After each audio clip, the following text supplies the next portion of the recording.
Okay, so round four we have. This is against Frank Wang. We're playing down again. We played d4 in this tournament, as we've been doing. Knight f6, c4, and we get a Nimzo, queen c2, with castles. A3, takes, b6. So this is going down a line, not with h6 necessarily, but this sort of thing that we got a very similar one in the Bradley, where my opponent played d5, I took on d5, e takes d5 was played, and then this is the one where I played like bishop b5 to a4, bishop g5 to h4.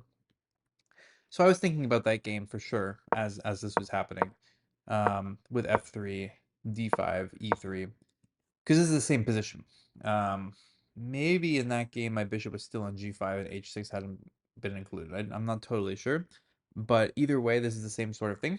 Um, I took on d5, and my opponent in this game knew knight takes d5, which I knew was the best move, but I hadn't really looked at all the lines, um, which really, shouldn't. There's just so many lines in all these openings, and I'm trying so many different new openings that I've never like done before. I'm not. I don't really. I haven't studied them enough to really feel comfortable in each one, so I'm just sort of like looking at as many lines as I can and getting as much information as I can in the different lines to just play the next game. And so a lot of the time, what that means is I'll see that like, oh, this move's the best move, but like probably, in this game, E takes was played, so I'm gonna look at that. So I like looked at E takes a lot more, and I just knew that knight takes d5 was the right move, but I just didn't look at it that much. So what that meant is, I knew that I was still better. I knew that knight takes d5 was the right move, and I knew that uh, I knew that I should have something that's not very bad, and I knew that black should be fine. That was sort of all the things that I knew, and so I needed to figure out what I should do. So in this game, I took on d8 because I think you have to take on d8 because bishop is hanging with the check. It takes on c3, and then I pretty quickly took on c3. Um, Bishop h4 is the alternative move. Bishop takes c7. I think there's just knight d5, and that position didn't seem pleasant to play. So um, I just took on c3. I think bishop h4 should be played, and after knight d5, just going like bishop f2. At least then I keep the bishop pair. I'm going to be able to play e4. That position feels like white still has an edge, whereas in this position, I quickly realized that I don't think I have much of anything. Uh, and I didn't look at these games with the computer, obviously, but for the openings, I did want to check just to make sure if it happened again, like what I should do differently.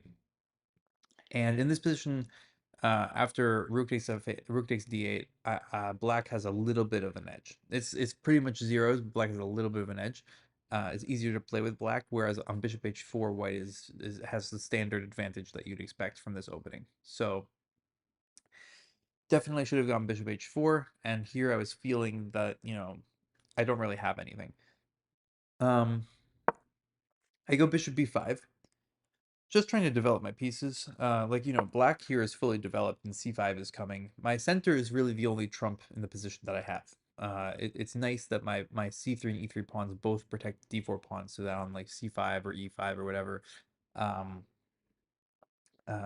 it's a nice center. So bishop b5, c5, knight e2, and now I'm almost finished developing my pieces. I just need to play like king f2, and then everything will be, nice for me.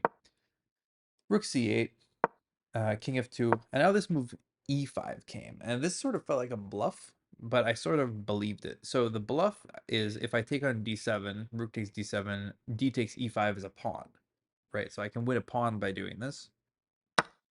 Um, this is pawn up, but I was worried about either rook d2 first or bishop a6 or rook. Probably this move is the strongest because it stops me from challenging the d file. Um, and if I play a move like f4, trying to just hold on to the material, then after rook d2, the threat is bishop a6. And if I go like rook e1, Maybe there's like rook c2. This just felt like black has a lot of play. I have a lot of weaknesses here. My knight is pinned. I can't easily get out of the pin without weakening some squares or pawns. And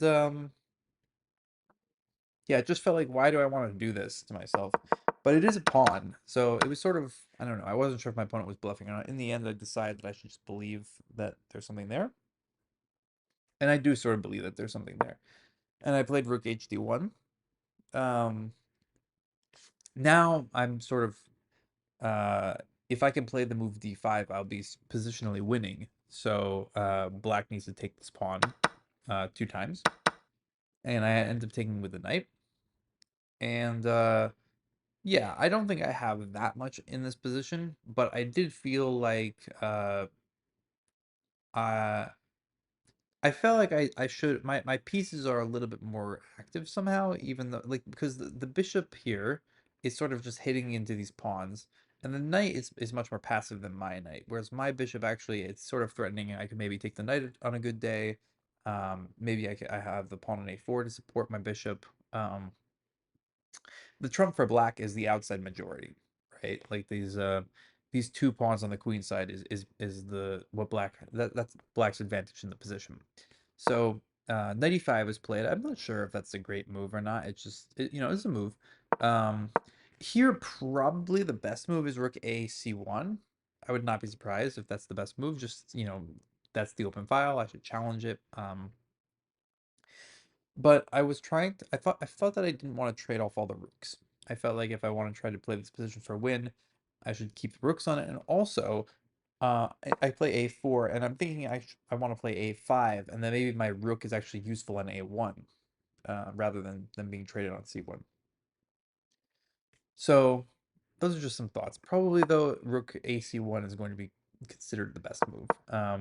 G6 is sort of just stopping the knight from jumping in. So it's like taking a timeout. Maybe black should play a little bit more, uh, um, play a better move than this. Maybe there's better moves that are more active, more ambitious, stopping some ideas that I have. I just dropped the bishop back to e2 now, and knight c6 seemed like a reasonable move. And for a while, I was mainly just looking at, like, takes a5, trying to trade off my pawn, and maybe I'll be able to like play against this b6 pawn. But it could also be an asset for black if I play poorly against it. But then I realized that I have this move knight b5, and it's very unpleasant for black to deal with this, because uh, the knight is sort of tied down to a7, and if you ever play a6, then the b6 pawn is weak. Meanwhile, I'm also threatening knight d6 with a fork. It's not like a fork that wins material right now, but it is a fork that wins the bishop, and if I have the bishop, then I can play bishop versus knight endgame with my pawn on a4, and as long as I keep a pair of rooks on, I should be able to press that for a while. Um, This sort of it didn't force my opponent to give up a pawn, but it made him feel like giving up a pawn was the best way to go. So now I'm up a pawn. There were probably better ways for black to play that weren't, being a pawn down in this endgame. But this is what my opponent went for. So now I'm a pawn up. Knight e6, knight b5, knight c5, knight c3, and just king f8. Maybe in this position, black should play f5 to stop me from playing e4 and bringing the king like this. Um, but this was not tried. I would not be surprised if f5 was a better move than king f8. Um, Now we get the kings to the middle. I can't quite play king d4 because of knight e6 check, and then if I go king c4, then there's bishop a6. Uh, so so I start with bishop c4, which is a tempo move, and after f6, now king d4. And here is sort of like I've maximized my king position. I've maximized my bishop position. My knight is also doing very well. I'm stopping all of the checks. But after the move bishop c6, it's hard to figure out how to make progress with the position, because my pawn on a4 is hit, and I play bishop b5, now just bishop back. And now the knight is threatening to go to e6 again. So it's weird because I do have this pawn here, and I want to be able to play like f4 e5, but right now none of these things ever work because there's just too much counterplay with the knight.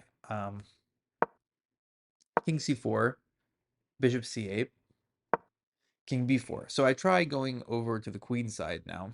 It might not be the right idea. Maybe I should just like try to make f45 work at all costs, even if it's not like clear uh how that sort of play is going to work out. Like I didn't like the idea of like getting this past pawn on e5 and then having it be like blockaded and having like all this counterplay on with checks on my king, and maybe I just lose the e5 pawn. That was like worst case scenario what I was worried about. Bishop e6, bishop back to c4, bishop d7, and here I play a terrible move. I think most of this game I played very well. To get to this position, I think I played very well, and then later on, I think I was playing pretty well as well up until a point. Um, but here I played just a terrible move. I played bishop b3, and the idea of bishop b3 is to play. I want to play knight d5. Knight d5 right now is possible. It does fork the pawns. But it's a trade. I'm giving my a pawn for probably the f6 pawn, which is a good trade for me because that allows my e pawn is now protected and passed. Um, The reason that I didn't want to do that is because I was sort of like greedy, I guess, is I wanted to do knight d5 without giving up the a4 pawn. So I played bishop b3 and immediately see, oh my god, I've just blundered knight d3 check. Knight d3 check and going to e1 or whatever. It doesn't really even matter where it goes. It's just like I was worried so much about controlling the e6 square for the checks that now I've just completely missed that there's a d3 square. King a3, bishop c6, bishop d5. Uh, Probably here there was knight e1. My plan on knight e1 was just to go knight d5 and after knight takes g2, knight takes f6, and just say, okay, like yeah, you took my base of my pawn chain, but I'm getting sort of some variant of the position where I have the passed e pawn. My bishop can always support the pawn on f3 if needed. It felt like I should be okay.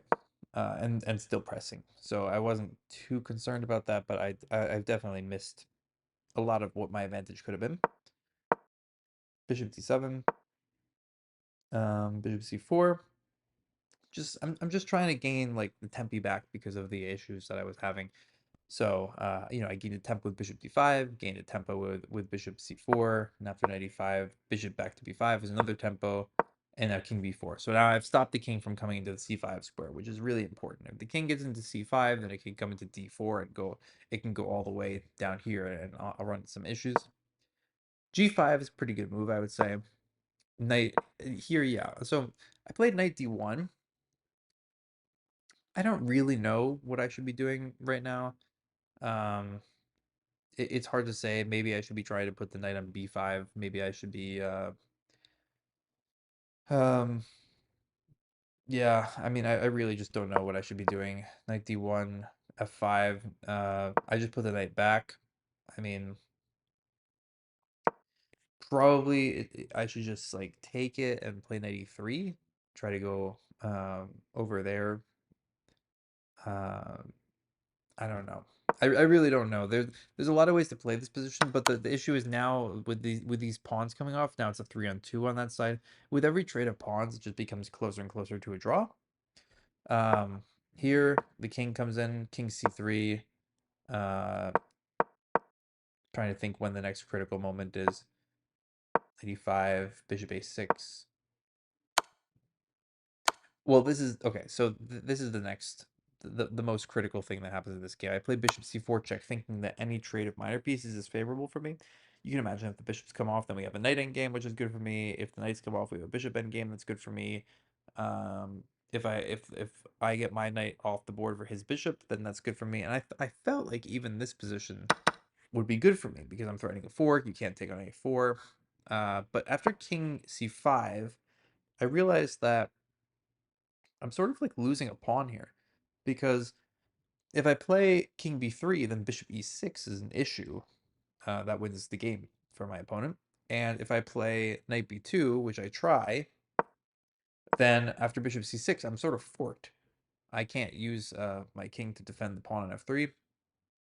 f4, just g takes f4, and this pawn is not going to be it's not going to be useful as an isolated pawn. Yes, it's passed, but it's just going to be stopped, and there's still a black pawn on both sides of the board, and with the bishop versus the knight, that's actually really dangerous.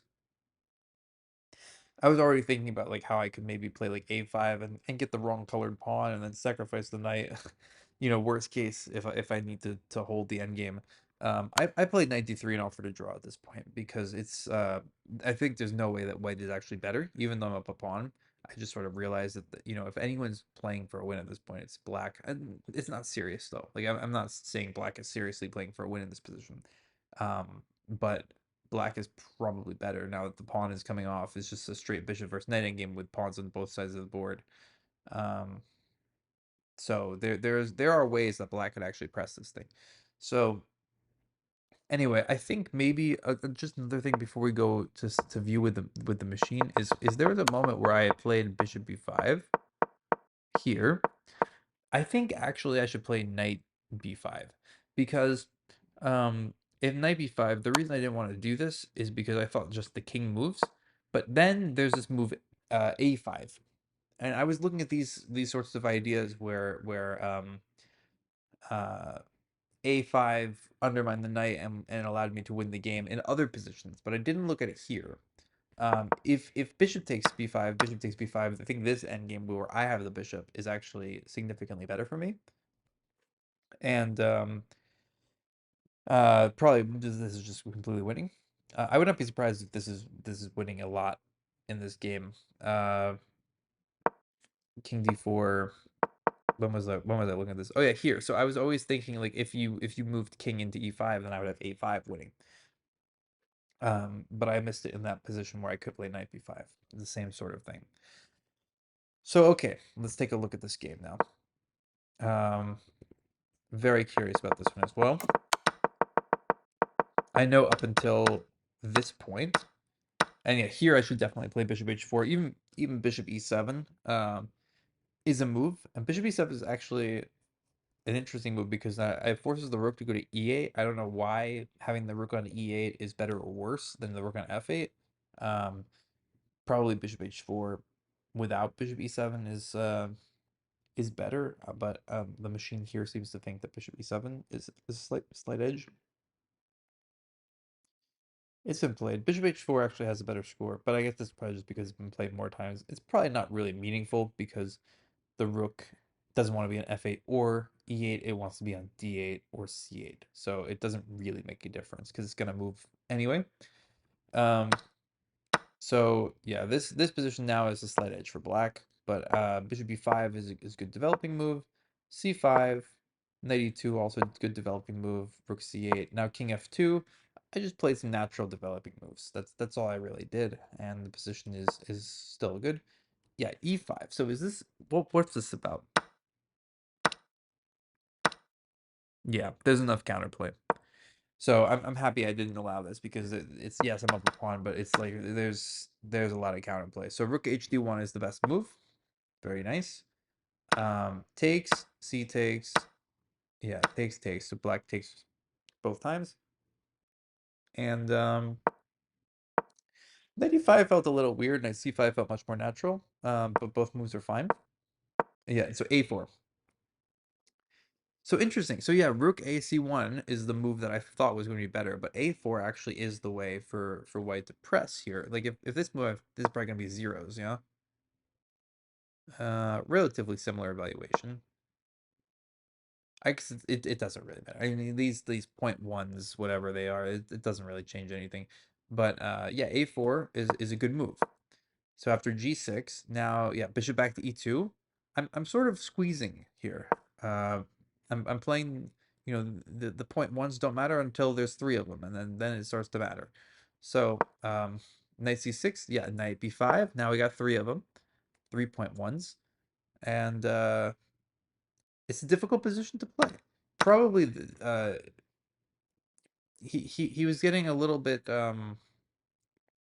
nervous about this me winning the bishop because then I do have an edge that I can squeeze for a long time, and he thought that the best thing to do is to give up the pawn. I'm with rook d8 here, but this is, I mean, there's many better ways to do this. Now it's technically winning, having this pawn. Um, I just bring the knight back to c3, which is good. Yeah, e4. So f5. Yeah, f5 is a more resistant try. Um, just to stop e4 because e4, king e3, king d4 is where my king wants to go. So that's what I do because I'm allowed to. Bishop c4 felt like a good tempo move. I'm playing very well so far. King d4, and now the position is winning. Um, Bishop c6, and yes, knight b5 check. Um, with the idea after the king goes to d7, a5. This is what I missed, and if I see this, then I just win the game immediately, which is really annoying. Because yeah, other than that, it's difficult to find a way to win this position. I played bishop b5, and after bishop b7, the best is to go back and try to do it again.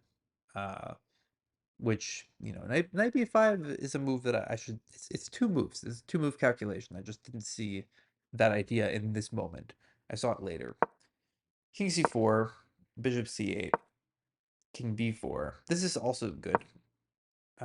Bishop e6, bishop back to c4, bishop d7. Bishop b3 is a terrible move. I would classify this move as a blunder. Machine close says a mistake, but wow, because if knight takes b3, really, knight takes b3, king takes b3. I guess yeah, that position is just not, the knight versus bishop position is just not winning. Knight d3 also a good move. King a3, bishop c6, bishop. Now I have to re-win the position, which I think I probably do, or at least get close. Bishop c4, knight e5. Bishop b5 here, king b4. Now I got it back. I got it back.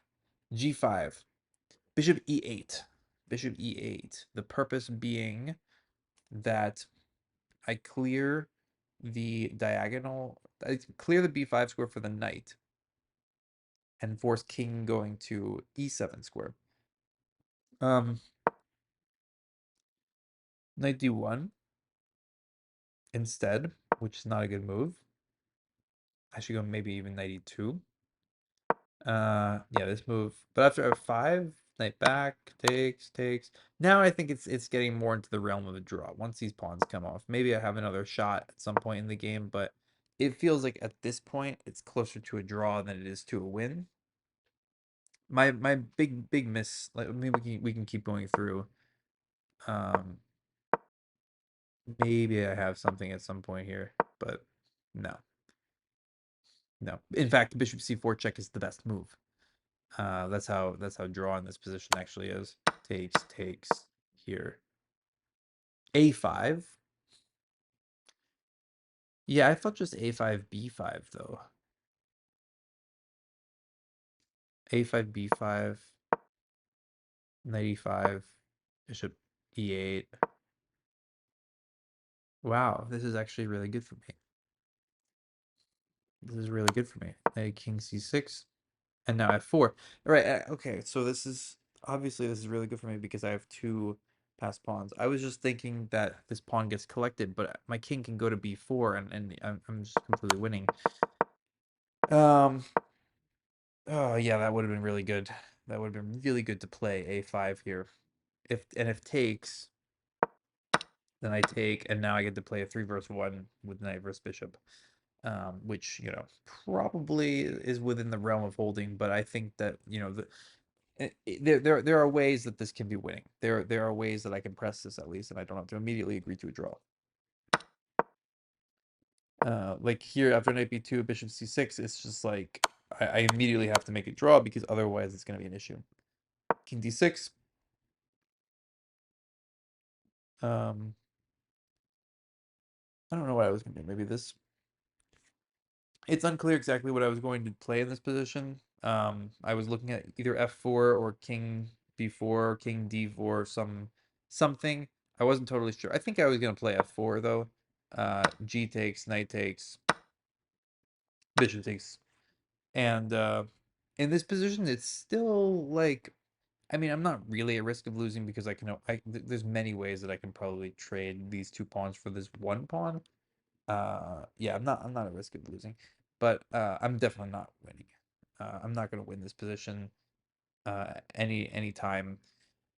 And yeah, it's just it's an unfortunate one because I did play, I would say, a lot of very good moves, but two or three moves in this game were just not up to code, and we threw away a potential win. So now we are 4 rounds in, and we have +1 with 1 win and 3 draws. So yeah, stay tuned for the next video. I hope you've been enjoying these. Let me know if you do enjoy the uh the analysis without the engine first. I think I've had some feedback that people do like that, and I'm happy to hear about that, and I can keep doing that. I don't have to. I can look at the engine, and it's very nice after a game to be able to just plug it in and know the answers, but yeah, it makes making the videos much more exciting, I would say, because I don't know what to expect. I don't know what mistakes I made, and I have an idea of where mistakes may be. Like here, I knew bishop b3 was a bad move because I felt it in the game, but I don't really know until I'm looking at it right here on the video for the first time. So I think that's pretty interesting. Let me know if you like that. I'll see you in the next video. Thanks for watching.